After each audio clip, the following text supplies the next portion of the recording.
여러분 안녕하세요. 오늘은 2025년 12월 29일입니다. 오늘 새벽 중국 인민해방군이 약 9개월 만에 다시 한번 대만을 둘러싼 대규모 육해공 연합 군사훈련에 돌입했다는 소식이 전해졌습니다. 중국군은 이번 훈련이 대만 주변 해역과 공역 전반에서 동시에 진행되는 포위 형태의 훈련이며 해군과 공군, 지상 전력, 그리고 로켓군까지 참여하는 종합훈련이라고 밝혔습니다. 중국 동부정구 사령부는 이 훈련이 외부 세력의 간섭과 대만 독립 움직임에 대한 강력한 경고라고 설명했습니다. 이 표현은 이제 많은 분들께 익숙하게 들릴지도 모릅니다. 중국은 최근 몇 년간 대만을 둘러싼 군사훈련을 반복적으로 실시해왔고 그때마다 비슷한 메시지를 던져왔기 때문입니다. 하지만 익숙함이 곧 가벼움을 의미하지는 않습니다. 오히려 이러한 반복은 이 지역의 긴장이 일상적인 상태로 굳어지고 있다는 점에서 더 주의 깊게 볼 필요가 있습니다. 이번 훈련은 지난 4월 이후 약 9개월 만에 재개되었습니다. 중국은 이번 훈련에서 대만 주변 주요 항로와 항만을 통제하는 시나리오, 공중 우세 확보, 해상 봉쇄 능력 점검 등을 중점적으로 연습한 것으로 알려졌습니다. 단순한 무력 시위라기보다는 실제 상황을 가정한 종합적 군사 연습에 가깝다는 평가가 나옵니다. 대만 정부는 즉각 반응했습니다. 대만 국방부는 중국의 이번 군사훈련을 지역 평화와 안정을 위협하는 행위로 규정하며 자국군은 이미 모든 상황에 대비한 감시와 대응 태세를 유지하고 있다고 밝혔습니다. 대만 사회의 반응은 단일하지 않습니다. 한편에서는 중국의 군사적 압박이 오히려 대만 사회를 더 결속시키고 있다는 분석도 나옵니다. 민주주의와 자치체제를 지켜야 한다는 인식은 대만 사회 전반에 깊이 자리 잡고 있습니다. 그러나 동시에 반복되는 군사훈련은 대만 시민들에게 현실적인 불안을 안겨주고 있습니다. 훈련이 언제 실제 충돌로 이어질지 모른다는 불확실성, 그리고 일상 가까이에서 느껴지는 군사적 긴장은 결코 가볍지 않은 부담입니다. 이 긴장을 이해하기 위해서는 역사를 잠시 되짚어볼 필요가 있습니다. 1949년 중국 내전 이후 중국 대륙에서는 공산당 정부가 수립되었고 국민당 정부는 대만으로 이동해 정권을 유지했습니다. 이때부터 중국과 대만은 하나의 국가를 둘러싼 서로 다른 정치 체제로 갈라지게 됩니다. 중국은 줄곧 하나의 중국 원칙을 내세우며 대만을 중국 영토의 일부로 간주해왔습니다. 반면 대만은 자체적인 정부, 군대, 사법체계를 갖춘 사실상의 독립된 정치 공동체로 발전해왔고 특히 1990년대 이후 민주화 과정을 거치며 오늘날의 모습을 갖추게 됩니다. 이 문제는 단순한 영토 분쟁이 아닙니다. 체제, 정체성, 역사적 기억이 복합적으로 얽힌 문제입니다. 이 지점에서 빠질 수 없는 존재가 바로 미국입니다. 대만과 미국의 관계는 냉전 시기로 거슬러 올라갑니다. 한국전쟁 이후 미국은 동아시아에서 공산주의 확산을 막기 위한 전략의 일환으로 대만을 중요한 파트너로 인식했습니다. 대만은 오랫동안 미국의 군사 경제적 지원을 받으며 안보를 유지해왔습니다. 1979년 미국은 중국과 수교하며 공식 외교 관계를 대만에서 베이징으로 전환합니다. 그러나 이와 동시에 미국은 대만관계법을 제정합니다. 이 법은 미국이 대만에 방어용 무기를 제공하고 대만의 평화와 안정이 미국의 중대한 이익임을 명시하고 있습니다.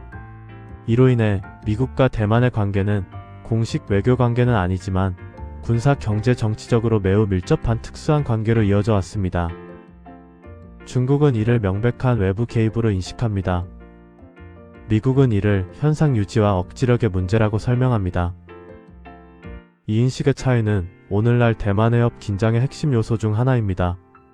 이번 훈련과 거의 동시에 미국은 대만에 대한 추가 무기 판매를 승인했습니다.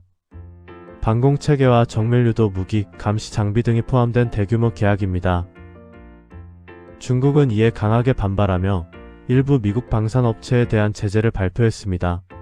중국 외교부는 대만 문제는 중국의 내정이며 어떤 외부 세력의 개입도 용납하지 않겠다고 밝혔습니다. 일본 역시 이번 사안을 주의 깊게 지켜보고 있습니다. 대만 해협은 일본의 해상 교통로와 밀접하게 연결되어 있고 유사시 일본 안보에도 직접적인 영향을 미칠 수 있기 때문입니다. 대한민국 역시 이 사안을 먼 나라 이야기로 볼 수 없습니다. 한국은 미국과의 동맹관계, 중국과의 경제적 연계, 그리고 한반도 안보라는 세 가지 요소 사이에서 매우 신중한 균형을 유지해왔습니다. 대만 해협의 긴장은 동북아 전체 안보 환경에 직접적인 영향을 미칠 수 있습니다. 한국 정부는 원칙적으로 평화와 안정의 중요성을 강조하면서 직접적인 개입은 자제하는 입장을 유지하고 있습니다. 이는 전략적 모호성이자 현실적인 외교 선택이기도 합니다. 중국의 대만 포위 훈련은 단순한 군사 연습을 넘어섭니다.